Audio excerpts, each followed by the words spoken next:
Clunes Booktown Festival is a celebration of the book, filled with bookstalls, author talks, workshops and thought-provoking conversations in the historic Victorian township of Clunes.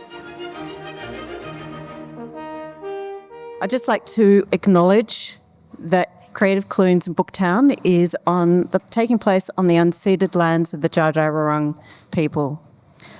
I pay my respects to the elders, past and present, and to all Aboriginal and Torres Strait Islander peoples, and I honour them as the traditional custodians and the original storytellers of this land. The title today is Unmasking Neurodiversity, and I'd just like to firstly recognise that neurodiversity is a blanket term that is used for many cognitive differences, such as autism, ADHD, dyslexia, dyscalculia, dysgraphia, dyspraxia, Tourette's, and others. There are many co-occurrences across neurodivergence, and there are also many similarities and differences. Thanks for coming today. First, I'd just like to introduce our fabulous panel. Dr. Clem Bastow is a screenwriter, researcher, neurodiversity consultant, and is based in Melbourne. Their work spans film, television, non-fiction, with recent screen credits including Spooky Files. Clem is the author of the acclaimed memoir Late Bloomer, and explores their late autism diagnosis and intersections of identity, creativity and neurodivergence. They're also the co-editor of Someone Like Me, a collection of amplified divergent voices. Jess, who's also one of the contributors to Someone Like Me, is a writer, journalist and cultural critic known for their sharp and fearless commentary and for food, identity and culture. Formerly the food and drink editor of Time Out Melbourne, Jess has contributed to a wide range of publications and worked on podcasts for 7am and for the BBC. And they are the host and producer of Bad Taste, a podcast that unpacks the intersection of food, power and society. Their debut memoir, Raised by Wolves, is a compelling account of the hospitality industry. Sarah Hayden is a social worker and equine-assisted psychotherapist with a professional focus on autism, neurodivergence, adoption, foster care, and complex family systems. Drawing on both clinical expertise and lived experience, Sarah also brings deeply compassionate and holistic approach to her work. She's a proud mum of 5 incredible children, including actor Chloe Hayden. Sarah was diagnosed with ADHD at 48, and that discovery informs her book, Parenting Different: How to Raise Neurodivergent Children to Be Their Authentic and Awesome Selves. And I'm Kim Percy. I'm an artist, designer and lecturer. I'm completing my PhD investigating dyslexia through visual art later this week. I have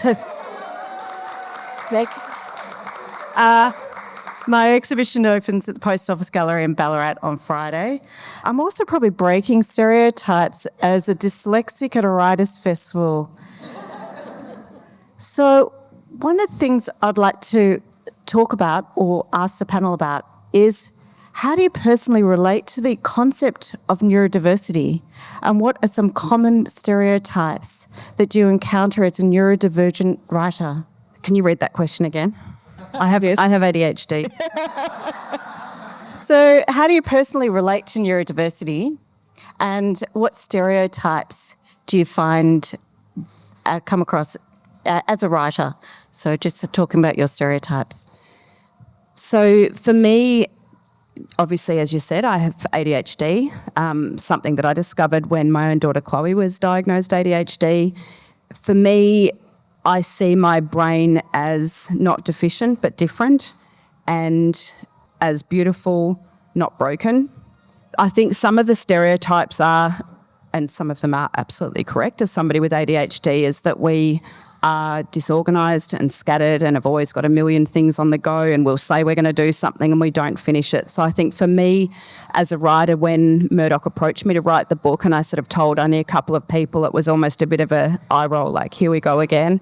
And there is that sort of stereotype that we won't finish what we started. And for me, it took double the length of time to finish writing my book, and Murdoch were absolutely brilliant in giving me extended time the whole time, but I did actually finish it and it went on sale a few weeks ago. So I did complete it. So I broke that stereotype, I think. Thanks, Sarah. Jess? Well, I'm autistic, and I guess people are like, but you're a food writer. You know, they're like, oh, you eat everything. And I'm like, yes, but bananas. They are the devil's food. There are dozens of us, dozens, that hate them. I think that's the main one, really. Everyone's always like, oh, because I host a lot of things and like panels, and they're like, oh, you're so extroverted and you're so easy to get along with. And it's like, yeah, I made this personality just for you. That's pretty much it. Thanks, Jess. Clem? So I guess showing my hand, I'm autistic, I'm ADHD, and I have OCD. And I think, a lot of my research, so I wrote Late Bloomer about my experience.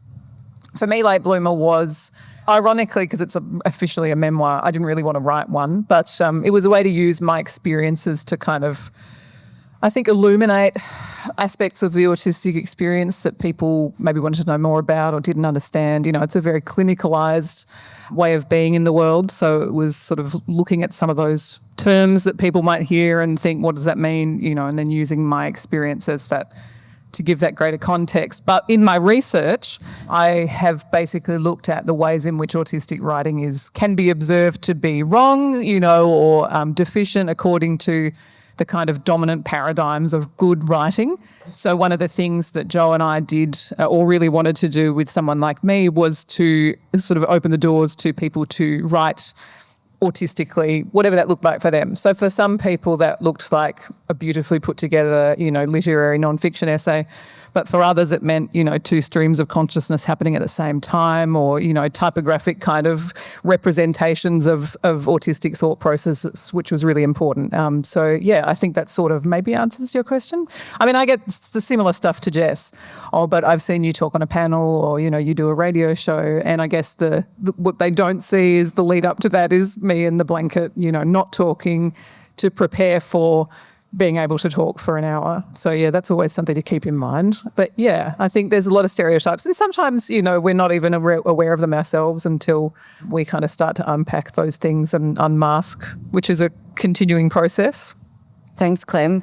And I did notice with Someone Like Me book, the way that it was laid out and the way that there was a freshness and an authenticity to not only the writing, but the actual presentation of the book, which I think was really useful and very important to be open to all sorts of different ways of being able to communicate. Yeah, I'm really glad. And I mean, we worked with a very, autism forward team as well. So across, editing, copy editing, proofreading, the designer who did the front cover is autistic. So yeah, I'm really pleased that that's come across, because it was something we really wanted to make sure was kind of front and centre. Fantastic. And I think that's something, just on that note, I choose more of an identity first language. So calling myself dyslexic as opposed to somebody living with dyslexia. I'm not sure if that's, yep. I don't live with anything. Live with my cats. Thank you. So just on that, in my experience, much of the conversation around neurodivergency is a focus on difficulties. I don't like the word deficit necessarily. I prefer difficulties or challenges or difference. But I'd like to actually focus on the strengths or the advantages of being neurodivergent. Let's go this in. Well, I guess it's a different way of thinking, and, different to what that's another PhD's worth of. But I think for me it is, I have a very associative way of thinking, which there's a lot of writing about that aspect of autistic experience being kind of finding links between seemingly divergent data sets. But for me, that's always been really integral to how I write. And I think that that's, I guess, an interesting difference. Yeah, I don't know. I mean, I guess in some ways, hyper-focus, those sorts of things. It's really hard because even when we move to a strength-based model, we're still talking about clinical ideas of particularly with autism, I think, clinical ideas of how we exist in the world. And it's really hard. Caitlin McGregor, who's an amazing writer, who's partially graphic essays in our book, says, what would autistic memoir look like if it wasn't storing itself through psychiatry? And I don't think we're there yet. It's quite hard. And I think, as someone diagnosed later in life, you do come to that through a lens of, I'm having so much trouble in all these areas. What's the reason? Rather than, I'm so amazing at all these things. But then I guess too, it's that thing of it's not binary. I think all autistic people have strengths and challenges, some in different areas. So it is a hard one to answer, I think, because we're still in the process of kind of trying to unpack what that means and dismantling that. And feel free to jump in, anyone else. Jess, have you got anything to add to that? Oh, look, it's one of those things where, until I was diagnosed, I didn't realize these were not typical things. And, obviously, hyperfocus is a huge strength of mine, but it is why I need to rot for a very long time afterwards. And I'm constantly burnt out. And, what I'm trying to work on in therapy is not burning myself out all the time or existing in a state of burnout where I really can't do anything else. It's like I'm either rotting or it's 110. Yeah, I'm actually ironically on a respite trip this weekend and just popped over for the Writers' Festival. Yeah, but, to answer your question, one of my superpowers, I guess, is pattern recognition, which me too. Which is amazing when you're writing and looking at structural things and how to lay things out and general storytelling and subverting the ideas of what everyone sees and people going, oh, we didn't see that. It's like, I know. But did you also have this experience where you were looking into whether you're autistic and you saw questions about pattern recognition and went, no, I don't. But for me, it's patterns in structure or in screenwriting. Or you saw the pattern in the questions in the questionnaire for autism. I was just like, I don't care about patterns. I like to wear plain fabrics. Because I also work in the hospitality world, pattern recognition is great. And I guess one of the reasons why I work well in that is because unlike corporate environments, when someone has an issue, you're like, oh, I can fix it. You do it this way, and people just do it. Whereas in an office environment, there's a meeting about a meeting about a meeting to do it, and you're just dying in the corner, which is why I will never, ever work in an office ever again. I think something that people get wrong, or possibly because I do recognize patterns so well, I can read a person very well and, read social cues and see what they want, anticipate their needs, which again is great in hospitality. Sarah? I think as a social worker that's worked particularly in the NDIS space for many, many years, we as a society tend to look at any differences as deficits because it's all based on, anything that we are trying to get funding or support for or anything. It's always got to be, we don't look at strengths, we just look at deficits, all the things that are wrong with you and that you can't do. And there's a amazing quote which is attributed, I think, to Einstein, which is, if you judge a fish by its ability to climb a tree, it will spend its entire life thinking it's stupid. And I think that goes to us for all humans. I think for me, not just for neurodivergent people, but for everybody, that we all have incredible strengths and, none of us are deficient. We're all different and we all have a brain which works differently to the person next to us. And instead of focusing on, what we can't do, we focus on what we can do. And I think, as somebody who works with many different children in particular, I'd love to say to parents, typically as tiger mums, and my youngest two children are Asian, so, I get the tiger mum thing because we adopted them from Taiwan, and I read so many books on, that as parents, if our child is not good at maths, typically we kind of go, oh, we need to get a maths tutor because we need to bring them up to that, that NAPLAN baseline where everyone's dot has got to be in the middle line for everything. And I have flipped this on its head, which is sort of what my book is all about. But it's what I say to parents all the time. What's your kid good at? And they say, oh, they're amazing at art and drama and English, but they're really, really bad at maths. So we have to get a maths tutor. And I'm like, why don't you get a tutor for art and drama and violin instead. And they're like, no, you didn't hear me. They're really bad at maths. And I go, no, I did hear you. So leave the maths and get extra support and tutoring for the things that they're naturally drawn to and brilliant at, and make them better in that. Don't worry about maths. Who cares? Maths is so boring. Focus on the things. And like if we all did that as a society, those of us who have got kids that have just done NAPLAN in the last few weeks, it's the most bizarre concept that there's this narrow box like this, and you're literally told that you've got to be in the green, like your green little ball has got to be in the middle. So in other words, you've just got to be mediocre. We don't want you down here, but also you don't have to be up there. Just be mediocre at everything. And it's like, nobody is like that. Wouldn't you be far better having a couple of balls way up here and a couple of balls down there and kind of virtually nothing mediocre in the middle? So I just think as a society and as people, we need to flip the whole concept on the head of, of just not being mediocre, but focusing on the things that we're brilliant at. I share that, and I know Chloe doesn't mind me sharing, and she's in the room. Hello, Chloe. That, in primary school, we had a teacher come to us kind of going, oh, your child may not be able to go up to the next level because she can't do her 7 times tables. And I was like, okay, but have you seen her artwork and her photography and her creative writing and her, all of the things? And they were like, yeah, but we don't assess on those. She's got to know the times tables. And I was like, okay. And it's this concept of, society full stop, that we're judged on this really pathetic list of criteria of what we should be good at, and we don't look at the things that people are brilliant at and encourage them to focus on their strengths and outsource their weaknesses rather than the other way around. That's a really good point. Thank you.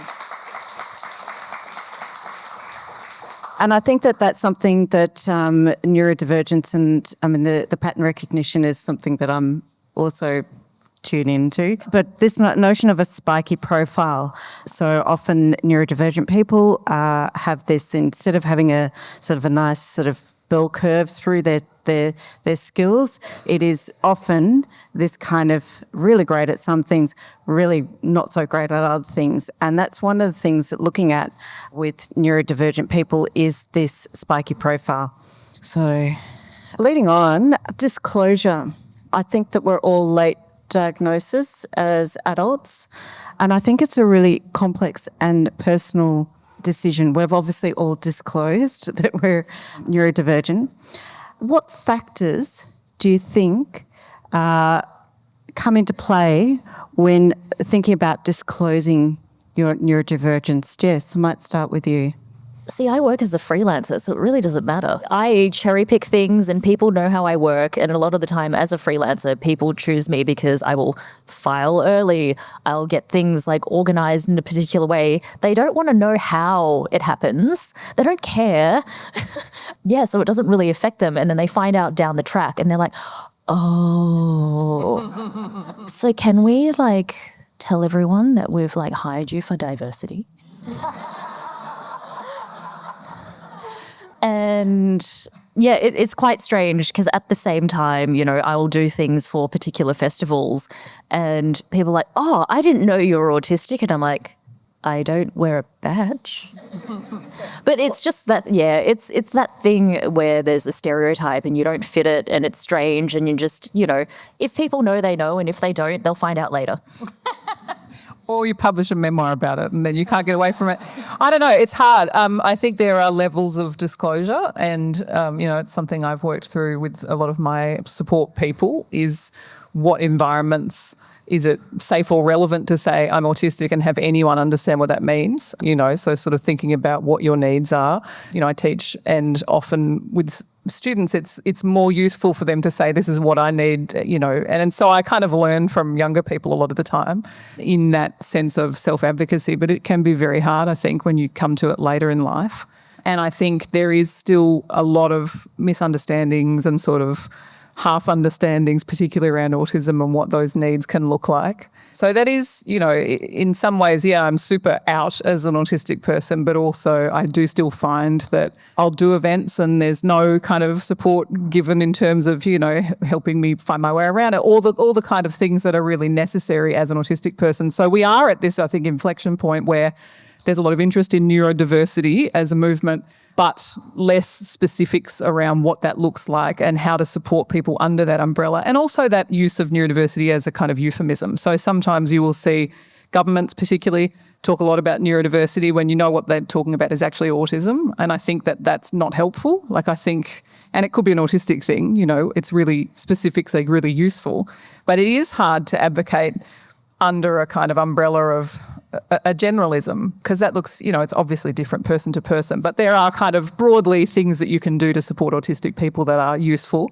And so if you don't know kind of what you're working with, then that is hard to create that space that's safer and welcoming for those people. So yeah, it is a tricky one. But for me, yes, it helps to have a book about being autistic and have a doctorate in critical autism studies. But yeah, even that is not, you know, I mean, I've done lots of events where it's just like, cool, we'll see you on the day, and there's no other supports given. And then you end up having a meltdown on your way to the stage and you're sort of off your game and it takes you a week to recover.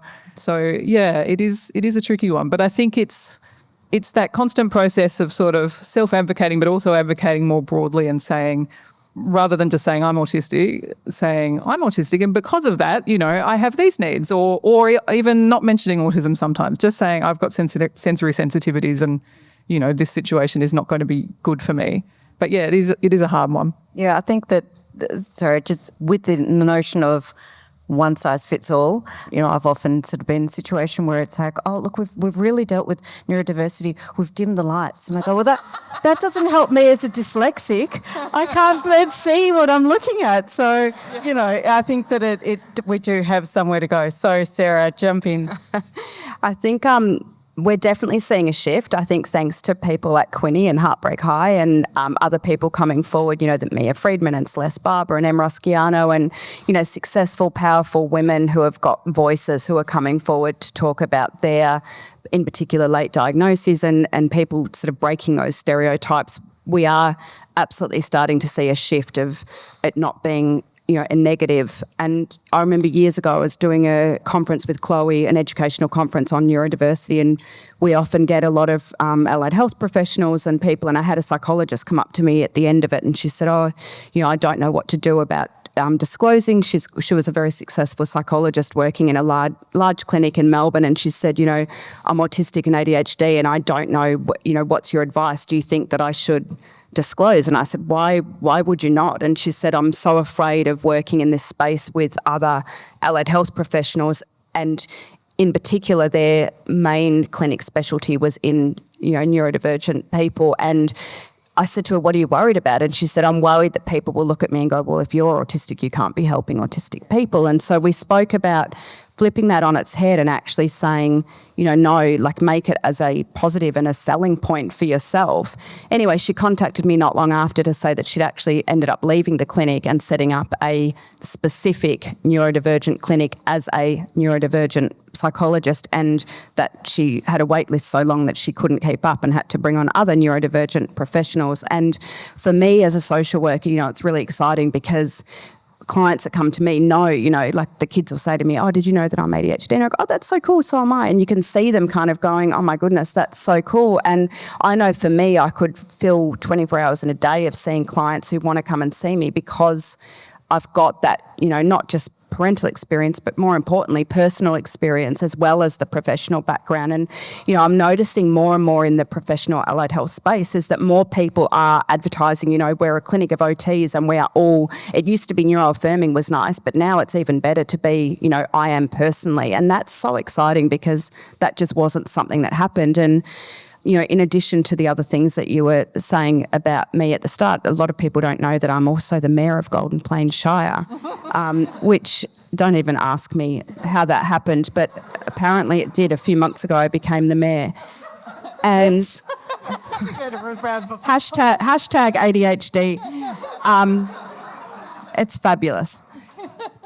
And on my very first day, I was, you know, like office spaces and, you know, governance meetings about governance, meetings about governance, meetings about governance, and paperwork and 800-page documents and everything. I was just like, oh my God, And I actually said to, one of the EAs that was sitting with me and that human resources person, I just kind of looked at them and said, I'm not sure if you're aware, because none of them know about this other world that I've got and that I'm a writer and, everything. That doesn't matter to them. It's, now in council. And I just said, I just want you to know that I've got ADHD. And they were amazing and just said to me, okay, what do you want? And these are girls half my age who are now my, PAs and EAs and everything. And I was like, I forget everything. I'm getting 100 emails a day. I don't know what's important. I'll miss deadlines. I'll forget to sign stuff, which I do. And it's not because it's not important. I literally just, my 12-year-old daughter will come to me and go, Mum, you haven't signed up on my Hayden netball app for my thing next week. And, the school notices and everything. I forget all of that. And so I said to them, can you please send me a text? If there's an email that I have to sign something today or I've got to do something, can you just gently send me a text just saying, hey, just sent you this is really important. Can you please do this? And they do that and it's fine and it's amazing. And, I'll get through the other stuff. And same as I'll say to my kids, my 12-year-old daughter who was adopted 6 years ago from Taiwan with no English, no nothing at all. She will come to me and say, Mum, can I just grab your phone? I need to get onto my Hager app to register myself. And she'll grab my credit card and she'll sit there and do it. And it's literally because she knows that I've got so many things going on.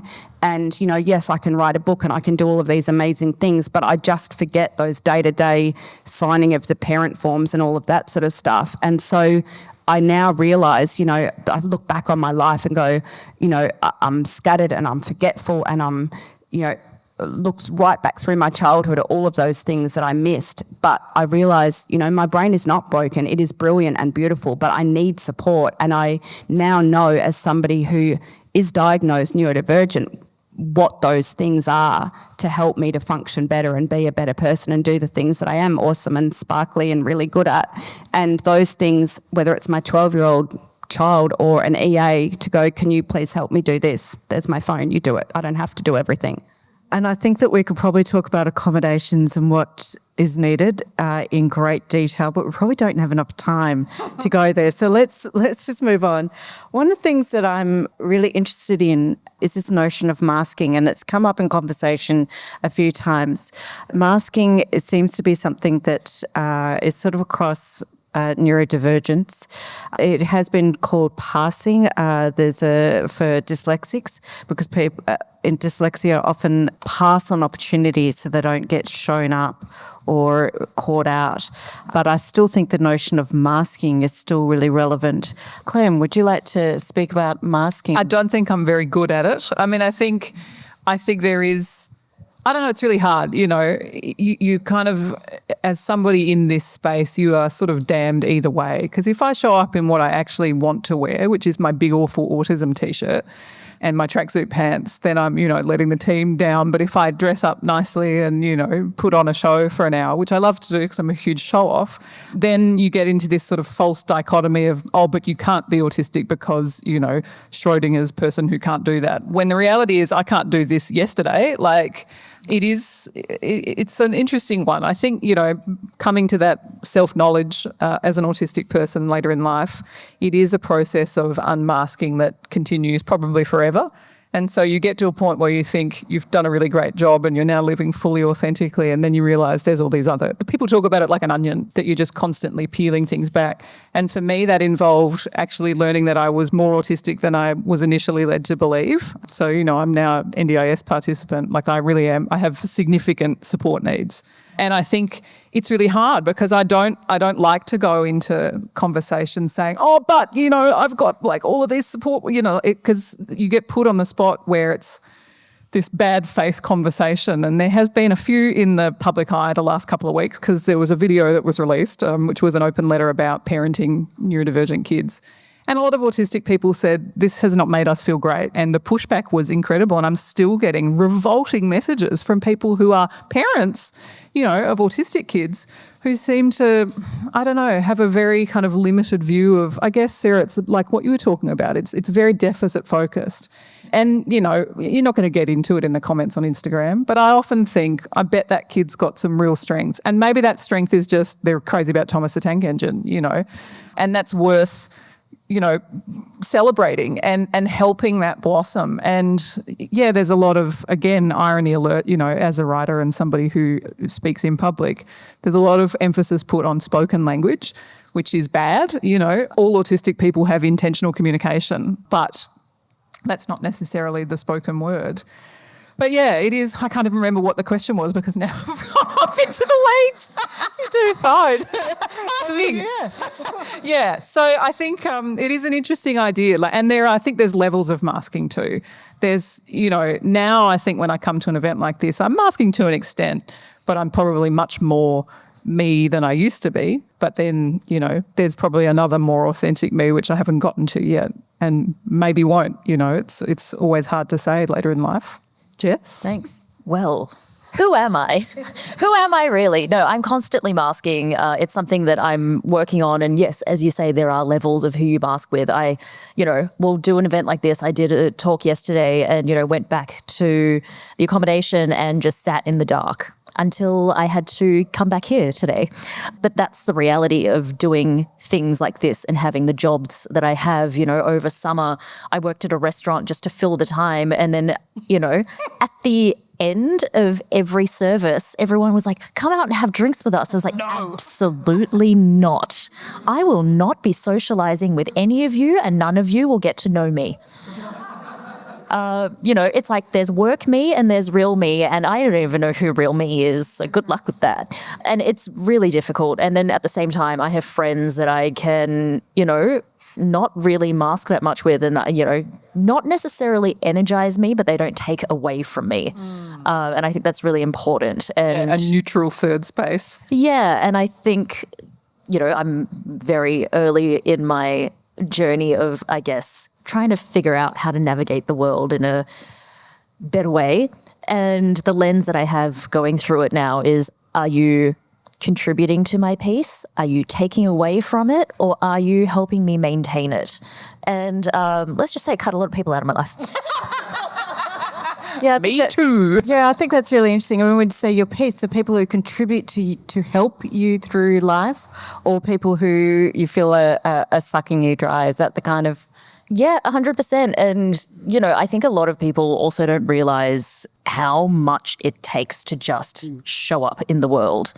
Even leaving the house because I need coffee filters. I'm just like, I have to prep for that. Knowing that this weekend was coming up, I sent so many emails to the poor organizers just being like, I need to know this, I need to know this, I need to know this, how I'm going to travel here. I'm like, this is how I'm going to get here. This is the bag I'm going to have. So it's like easy mobility because I'm a small person, blah, blah, blah. And then it's just like, what am I bringing with me? And I look presentable, but at the end of the day, like what people don't realize is that, I've already put sunscreen on like 3-4 times today and it's not even barely midday. And like everything I wear is like kind of soft and kind of loose, but kind of not. And it's I'm a mess. Sarah. I think, I think everyone masks to an extent, and those of us who are neurodivergent mask, we mask at a really high level, which is ultimately what leads to burnout. And I think the more we know and understand ourselves and what we need, the more that we can help to not only remove the masks, but I guess, there's always going to be things that we do that we want to do, but we know leads to significant additional, masking or burnout or exhaustion. And it's around understanding what accommodations that we need to do those. So as an example, on Friday, I was the keynote speaker of a huge charity breakfast in Geelong, and it started at 6 a.m. and it was hundreds and hundreds of people, and I had to get up, socialise, do the photos, do the keynote speaking by myself. And not long after that, I then had a meeting with the Deputy Prime Minister as the Mayor of Golden Plains. But in between the two, I literally sat in my car for an hour. Like, I remember looking around thinking, I hope no one comes. It was at GMHBA Stadium, and I was in the car just for an hour sitting there. I thought someone's going to come and knock on the door and go, are you okay? There's no gas in there or anything, is there? Like, because I was just sitting there, and I made sure there was like an hour. It wasn't enough time to get home. I didn't want to go to a car. I'd peopled out, with hundreds of people and everything. And so I had had to just sit there for that hour. And I think prior to my diagnosis, I would have been like, well, you've got to go, like it's got to be productive, jump on your computer and do the emails, or go and speak to someone, or make the appointment earlier. But it's like, you kind of understand. And like, I love doing keynote speaking, and the mayor's job is interesting. I won't say fun or exciting, it's interesting, but there's things that I want to be doing, but I understand that there's things that I need to do to be able to get through the day. And that night I couldn't, if someone had have invited me to something, it's like no, I've got to sit and just do nothing. And so I think yes, it's something that we do naturally, but the wiser we get and the better understanding we have of our brain, which is where a diagnosis or self-diagnosis is so important, because we can learn to understand what those accommodations are that we need and what we're going to need before, during and after to be able to do the things that we still want to do, but we may find so much harder than the typicals. I think that's absolutely right, and I also find myself needing to take a lot more time out, and often decline events because I've had enough, and I know what my limits are now a lot more than what I did. Thank you. I think that we could keep talking for a really long time. Is there any sort of take-homes that you would like to share with this fabulous crowd, that just on being neurodivergent and being a neurodivergent writer? I would say read and read as much of and listen to as much, autistic people communicating, speaking autistically as possible, whatever that looks like. I mean, our book's a great place to start. But, I think there's some great examples. I love Blind Boy Boat Club, the Irish podcaster, and there's a great episode where he's talked to quite a few autistic people, and he talks a lot about being autistic, but there's a beautiful one where he talks to Paddy Considine, the actor from House of the Dragon, etc., who is autistic but hasn't really spoken about being autistic outside of these are the accommodations that I need on the set, which again is that sort of, it's not really a deficit lens, but it's sort of weird neutral kind of version. So it was sort of beautiful to hear them get together and just talk autistically. And I think that's often what's missing from a lot of conversations. We're still at a point where neurodivergent people broadly, but particularly autistic people, are often just spoken about, spoken for. It's still very rare for us to be the authors of our own stories. So I think that would be, my takeaway, I think, is, expose yourself to as many autistic stories as possible. And there's lots of different ones, they don't necessarily look like me and Jess. There's some amazing non-speaking poets. There's an incredible documentary version of the book, The Reason I Jump, which includes quite a number of non-speaking autistic people. And I think that is really important, because there is this sort of idea that those people are not advocating for themselves either, or that there's only, those people and then the kind of high-profile autistic people, and that's not true. Their stories are out there. It's just for people to seek them out. Jess? Well, that was a really good answer. I got there eventually.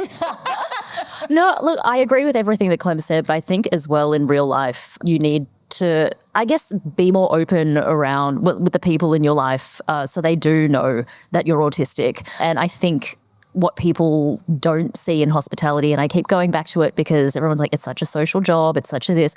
No, we move like packs of dysregulated wolves. I am friends with so many people who are autistic in hospitality, and they are incredible chefs. They're like the country's top bartenders. And, I'm a food critic, and it's like, why? Because our palates are so honed because we hate everything.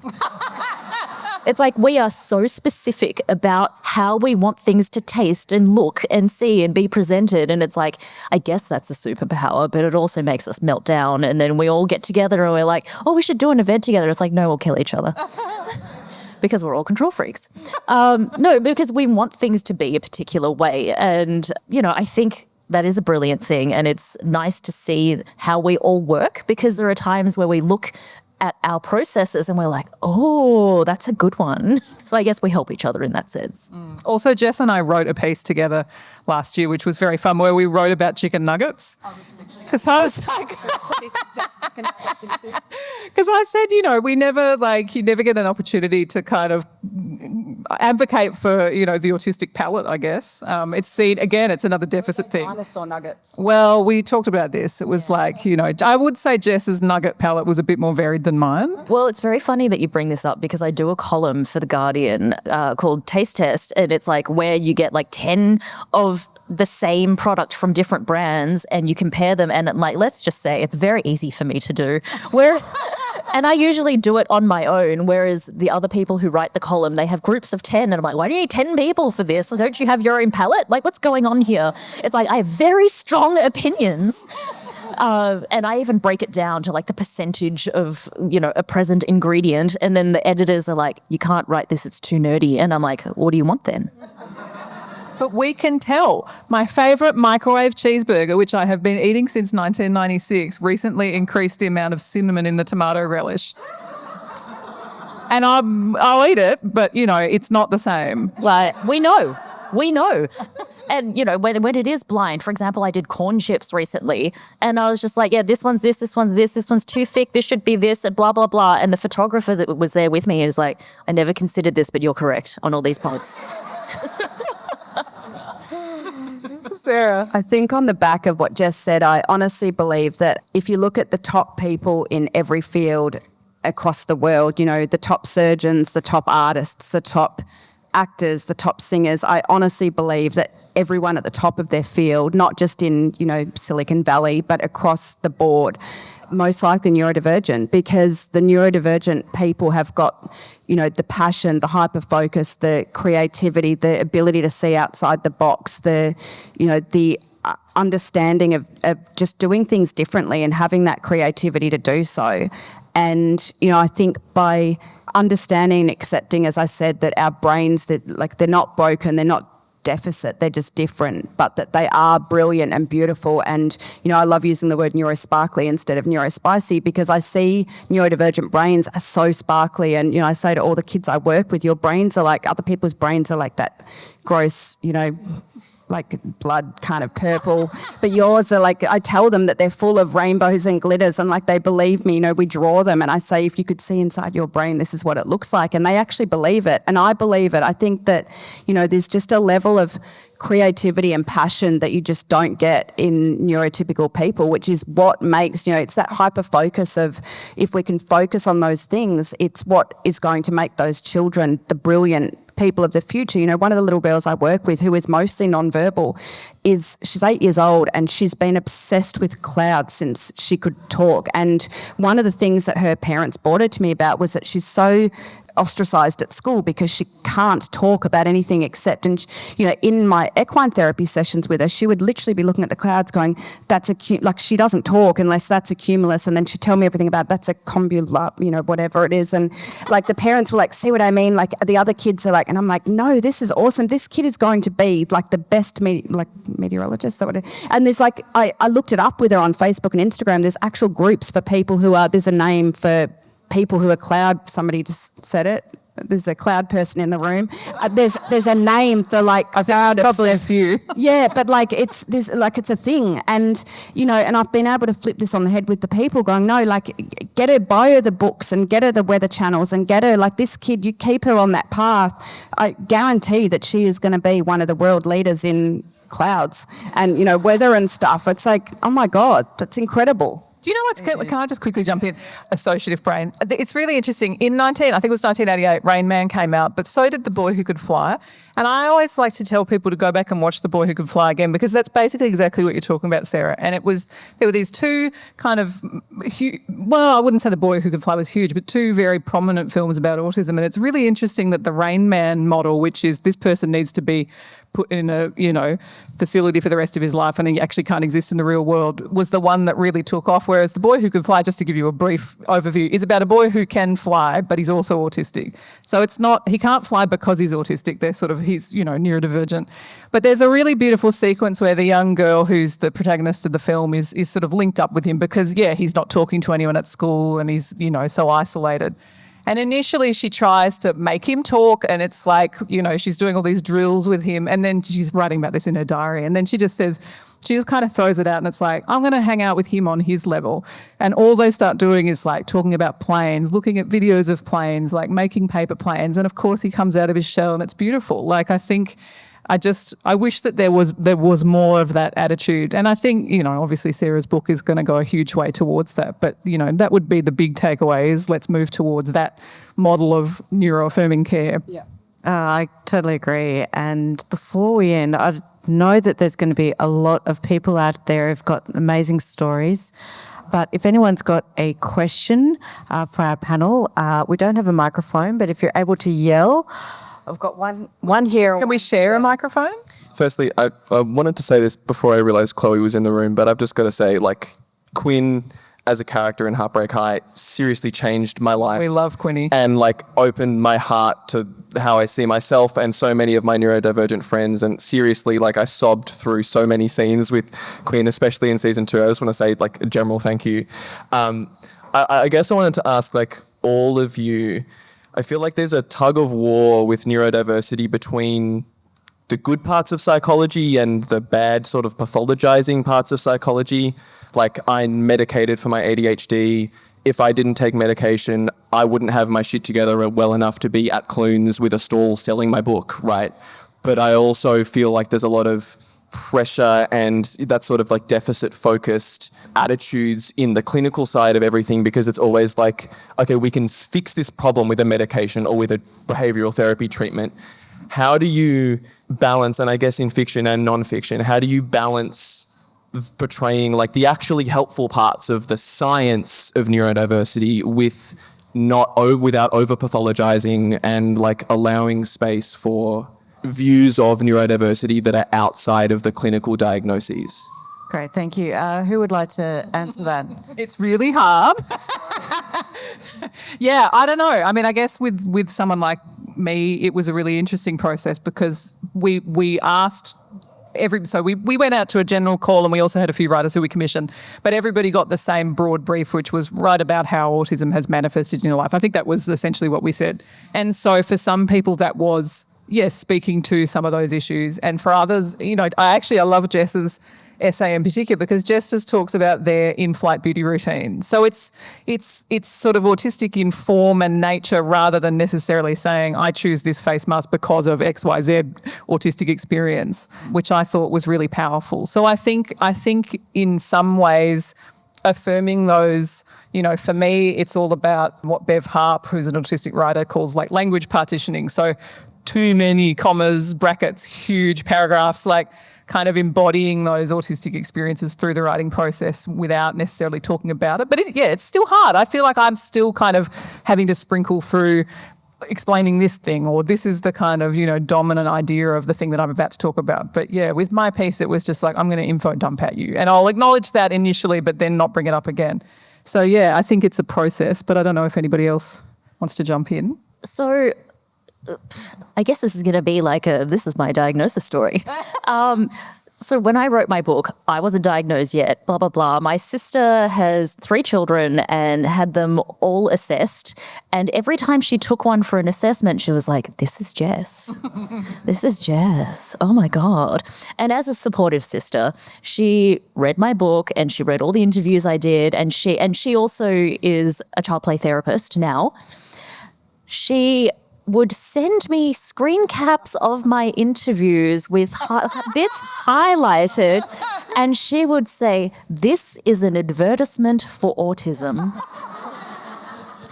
And then, you know, chunks of my book she'd do the same. And then when I was like, oh, I'm getting my assessment done, and she's like, I'm ready. They're going to interview me. I've been preparing for this for years. I swear she had a binder. And I'm like, I don't remember any of this. And she's like, well, I was there. So annoying. And I guess like because I've never written in mind with, is this autistic, is this not autistic? It is just me. And I've always navigated the world being othered anyway, because I don't know if you've noticed, but I'm Asian. Yeah, I know. There's this thing where, you know, I think I've always had to be not like unapologetic about who I am as an Asian person, especially growing up in a really racist area, and then owning who I am and like not assimilating but being really proud of it. And I think I'm the same way with how I am as a person and being a bit abrasive. And I sent Clem a reel last night going, "This is me at Clunes." And it's like, there is no one more tired pretending to be a nice when they're a mean. And that is me. As an allied health professional, I'll jump in. I think that's something that's infuriating, and I'm hoping the National Autism Strategy may address that. That's certainly something that, you know, neurodivergent community are pushing for. You're right, it's appalling. And even for me as a allied health professional, for me getting my ADHD diagnosis, it was when Chloe was sitting in on her. She had a psychologist tell her many years ago when she was doing a conference with them as an autistic person, they kind of went, "Oh, you've got ADHD." And she's like, "No, I'm just autistic." And they were like, "No, you've got ADHD. You need to sort of go and get assessed." So she chose after a while to go and get assessed. And I was like, you know, "I'll come and sit with you." And, you know, and I was sitting there during all of the hours and hours of questions kind of going tick, tick, tick, tick. Like, oh my God, this is me. Like, I didn't know that none of that was normal. And, you know, it took me a few years to decide to go and get a diagnosis. And even as a social worker and psychotherapist who works in this space, I kind of Googled and looked up and got on a wait list and with a psychologist who specialises in ADHD assessments and went and got it. And then I found out after spending $2,500 that that's actually not even relevant, because if you want to trial medication, you have to have a psychiatrist diagnosis. So the psychologist who just took $2,500 from me was not even like, and that was out of pocket, $2,500. I chose not to go on medication because I tried one of somebody else's once and I found it dulled my creativity. It didn't do anything, and I decided just to be a loose cannon and unhinged ADHD. Hence why I'm now the Golden Plains Shire Mayor. Which probably wouldn't have happened if I was on Ritalin or something. But anyway, that's another story. That'd be my next book. But, you know, I think you're right. It's appalling. And so I'm always saying to people, for goodness sake, if you want to try medication, which for some people, my husband couldn't function without medication, whereas I don't like it personally. But, you know, I say to them, don't go and waste your money with a psychologist. Like, I find it appalling that you've got to then go and get a second. And I was ringing around psychiatrists going, no, I've got the diagnosis. And they're like, yeah, that's irrelevant. But it's like, how is that? How are we like this? It's absurd. Young children, we can get on wait lists, you know, years and years, but we can get on wait lists. Adults, you can't. And I think it's a really, really big problem that we need to keep pushing for, because, you know, there's no problems getting diagnosed if you're diabetic or have a heart problem or anything like this. But, you know, you cannot be diagnosed as an adult unless you've got the money to go and do it. But even then, as an allied health professional, it's like, you didn't realise. I felt so dumb going, but I've already got a diagnosis, but that one's actually irrelevant. So it's just a money wasting scam. So I think we need to keep pushing for it. And I think, you know, it's also important within the neurodivergent community, self-diagnosis is absolutely acceptable and totally relevant, but it means you can't get on the NDIS. It means you can't get medication. So if you want or need additional support, even in the space, you know, I support a lot of my clients to get additional supports at school, at work, at university, and I can write as a allied health professional that we need those supports, but I can't just go, they've got neurodivergent symptoms, you know, they have to have a diagnosis of, and self-diagnosis isn't acceptable to the NDIS, you know, so it's a real problem. And there's a terrible, I think, bad faith right-wing, you know, notion that all these self-diagnosed people are draining the NDIS dry. Like, you can't get on it. But I do think, I don't know anyone who hasn't begun that journey of self-knowledge who isn't autistic. You know, by the time you've done that level of research, baby, you know, I've got news for you. So I think it is hard, even as somebody on the NDIS, like, there's always these questions of like, what can I access, you know, and sort of constantly going hat in hand to say, I think I need this, can I use it? Like, I think there are ways in which, as you say, you know, you can kind of advocate for each other, which are really relevant. And there are some great, you know, books, YouTube channels, like there's a lot of resources out there which are good for those sorts of self-advocacy kind of exercises, I guess.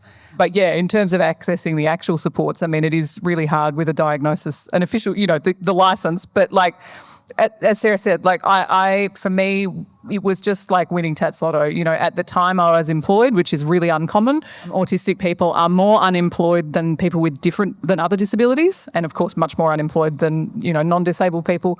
At the time, this psychologist had availability, which again is very unusual. And I live in a major city where there are, you know, people who I could access at the time, and that's often, I think, increasingly not the case these days. So yeah, I'm very kind of conscious of the fact that it has become a monolithic narrative, and I wrote one of them, so it's sort of, it falls upon me to then say, okay, but also, this isn't the only way that people can be autistic. I think that's really important. And I also just think it's important to acknowledge that dyslexia doesn't get NDIS support, even though it's 50% of neurodivergence is dyslexia. Nor does ADHD. And therefore, we've also seen a skew in that. And I have had students who can't access wait lists, who can't get onto, they've got no funding.